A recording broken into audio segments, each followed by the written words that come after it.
Hello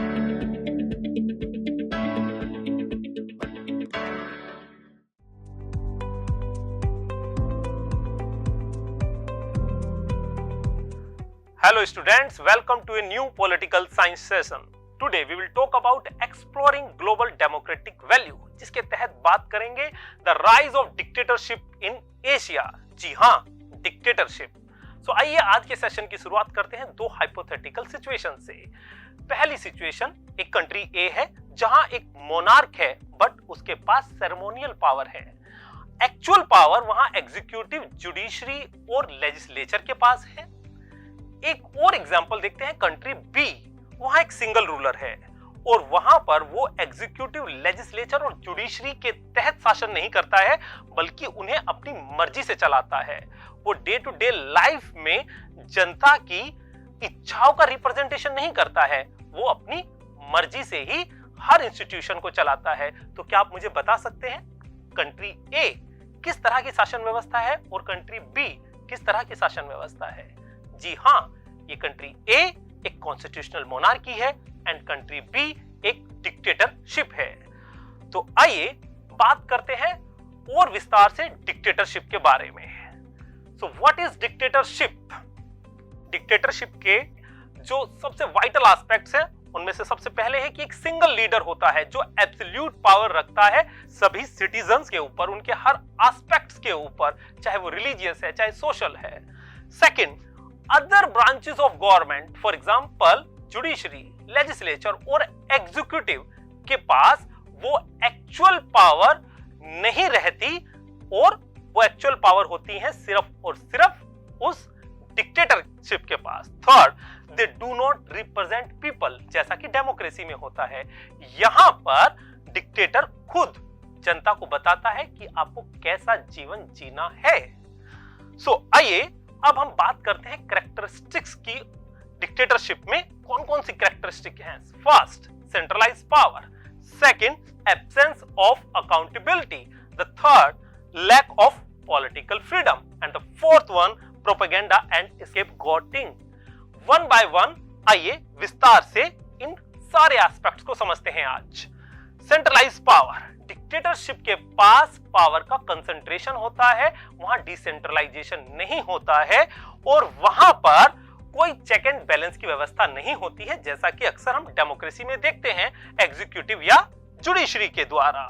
और हर institution के ऊपर उस डिक्टेटर का इन्फ्लुएंस होता है. सेकंड एस्पेक्ट अगर हम देखें, एब्सेंस ऑफ अकाउंटेबिलिटी. ये बड़ी महत्वपूर्ण कैरेक्टरिस्टिक है डिक्टेटर की कि वो अपने किसी भी कार्य के लिए ना तो किसी इंस्टीट्यूशन के लिए, ना जनता के सामने, ना विपक्ष के सामने अकाउंटेबल होता है, यानी कि अपनी मर्जी ही वो चलाता है. थर्ड कैरेक्टरिस्टिक की हम बात करें, ये काफी इंपॉर्टेंट है, लैक ऑफ पॉलिटिकल फ्रीडम. यानी कि यहां पर आप फ्रीली नहीं स्पीच दे सकते, उसके खिलाफ कोई आंदोलन नहीं कर सकते हैं, चाहे वो आपका रिलीजियस एस्पेक्ट हो आपकी लाइफ का या पॉलिटिकल एस्पेक्ट हो. आप एक बंदिश में रहते हैं जहां तक वो डिक्टेटर चाहता है. सो ये इंपॉर्टेंट है समझने के लिए. जैसे हम इंडिया या अदर अमेरिका कंट्रीज में देखते हैं, डेमोक्रेसी है, सरकार के खिलाफ आप बोल भी सकते हैं, ऐसा डिक्टेटरशिप में नहीं होता है क्योंकि वहां पर मीडिया पर भी पूरी पाबंदी होती है.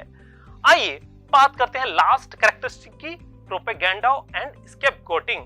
इसका मतलब होता है एक डिक्टेटर जो मर्जी झूठ अपनी जनता के सामने रख सकता है, गलत फैक्ट रख सकता है, अपनी पर्सनैलिटी कल्ट को बनाने के लिए वो किसी भी तरह की कहानियां गढ़ देता है. वो कई बार खुद को ईश्वर यानी कि भगवान के समान रख देता है.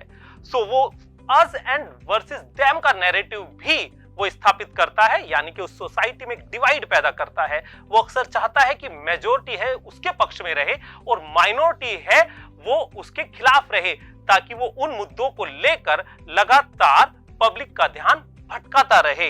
तो ये मैनिपुलेशन एक स्पेशल वेपन होता है किसी भी डिक्टेटर का. तो यहां पर आपने समझा कि क्या क्या कैरेक्टरिस्टिक्स हैं किसी भी डिक्टेटरशिप में. इस मैप के द्वारा थोड़ा समझते हैं कि इस दुनिया में डिक्टेटरशिप और डेमोक्रेसी का क्या हाल है. इस मैप पर आप जरा ध्यान दीजिएगा डार्क रेड कलर के ऊपर. भारत के ऊपरी हिस्से में आपको रेड डार्क दिखाई दे रहा होगा, आपको मिडल अफ्रीका में दिखाई दे रहा होगा, मिडल ईस्ट में दिखाई दे रहा होगा। ये रेड डार्क कलर डिनोट करता है डिक्टेटरशिप की व्यवस्था को।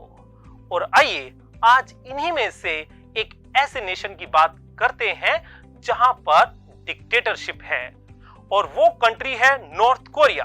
तो चलिए आपको लेकर चलते हैं नॉर्थ कोरिया की जर्नी पर।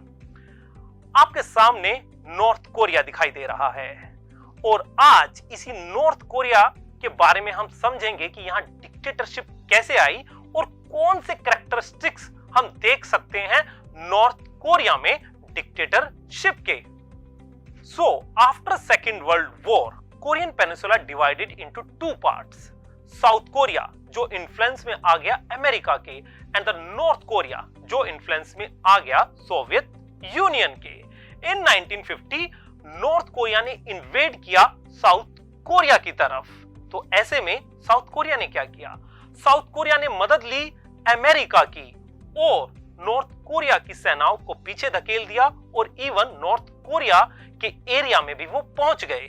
तो अब नॉर्थ कोरिया क्या करता? नॉर्थ कोरिया के साथ सोवियत यूनियन तो था ही, अब उन्होंने मदद ले ली चाइना की भी, और यूएस की फोर्सेस को वापस पीछे धकेल दिया। ये जो संघर्ष था ये 1953 तक आते आते समाप्त हो जाता है, क्योंकि एक ट्रीटी हो जाती है south Korea and north Korea के बीच में, और कुल मिलाकर सीज फायर हो जाता है। आइए इन सभी बातों को जरा मैप पर भी देखते हैं। देखिए फर्स्ट पार्ट में आप देख पा रहे हैं कि नॉर्थ कोरिया किस तरह से इन्वेड कर रहा है साउथ कोरिया की तरफ।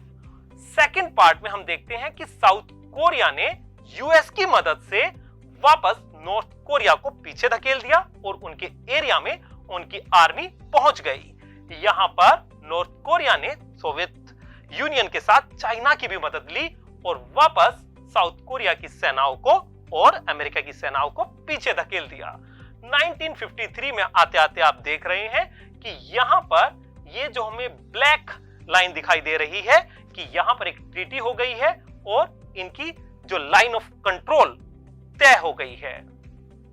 सो अब सिर्फ फोकस करेंगे हम नॉर्थ कोरिया के ऊपर। 1945 में नॉर्थ कोरिया इन्फ्लुएंस में आ गया था सोवियत यूनियन के, एंड इन 1948 वहां पर किम इल सुंग ने एक पार्टी एस्टेब्लिश की, Democratic People's Republic of Korea, Soviet Union की मदद से। Now you can see late 1940s में क्या होता है नॉर्थ कोरिया में। किम इल सुंग अपने सभी राइवल्स को एलिमिनेट कर देता है। व्हाट इट मींस कि वहां पर उसका विरोध करने वाला कोई भी नहीं होगा। यहां पर आप नोट कर सकते हैं कि किस तरह से वहां डिक्टेटरशिप एस्टेब्लिश हो रही है। और जैसा हमने बात की थी 1950 और 53 के बीच में नॉर्थ कोरिया और साउथ कोरिया के बीच में लड़ाई होती है, जो 1953 में सीज फायर के तहत रुक जाती है। बट हमारी जर्नी यहां समाप्त नहीं होती। हम देखते हैं 1966 में किम इल सुंग वहां पर शुरुआत करते हैं एक आइडियोलॉजी की जिसका नाम है जुशे, जिसका मीनिंग होता है सेल्फ रिलायंस। यहां जरा ध्यान करिएगा, प्रोपेगेंडा। यहां पर आता है प्रोपेगेंडा कि किस तरह से किम इल सुंग जुशे के द्वारा नॉर्थ कोरिया को एक सपना दिखाता है कि वो एक सेल्फ रिलायंट नेशन है, यानी कि वो एक विकसित देश है, सारी सुविधाएं वहां पर हैं। 1994 में आप देखेंगे कि किम इल सुंग की डेथ हो जाती है, और उनके बेटे किम जोंग इल जो होते हैं वो शासन व्यवस्था को अपने हाथों में ले लेते हैं। तो ये एक और इंडिकेटर है यहां पर डिक्टेटरशिप का, और वो क्या है? डायनेस्टी, यानी कि सेंट्रलाइज पावर एक परिवार के पास ही रहेगी। और यही बात जारी रहती है 2011 में, जब हम देखते हैं किम जोंग इल की डेथ हो जाती है, और जो आज भी शासक हैं किम जोंग इल के बेटे किम जोंग उन शासन व्यवस्था में आ जाते हैं।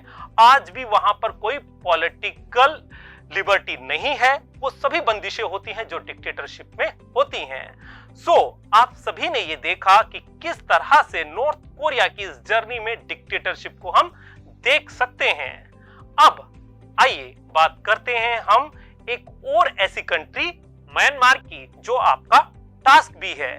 म्यांमार की जर्नी में आप देखिएगा कि वो कौन से कैरेक्टरिस्टिक्स एविडेंट है जो वहां पर डिक्टेटरशिप को एस्टेब्लिश करते हैं। अगर आप ऐसा कर पाएंगे तो आपकी नॉलेज और लर्निंग और बेहतर होगी। फिर मिलेंगे एक नए सेशन में। Keep learning. Bye bye.